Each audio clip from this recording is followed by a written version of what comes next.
বিচারের দাবিতে 162 দিন, একা সঞ্জয় নাকি সঙ্গে আরো কেউ? ধোঁয়াশার মধ্যেই আজ আরজিকর মেডিকেলের চিকিৎসক ধর্ষণ খুনের রায় ঘোষণা।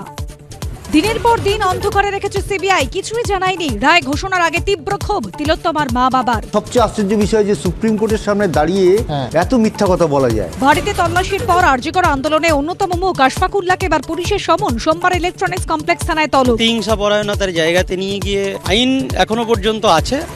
আরজিকর ধর্ষণ খুনের রায়ের আগের দিন বিচার পেল গুড়াপের শিশুকন্যা। ধর্ষণ খুনের 55 দিনের মাথায় দোষীর মৃত্যুদণ্ড। হুগলি পুলিশের প্রশংসায় মুখ্যমন্ত্রী।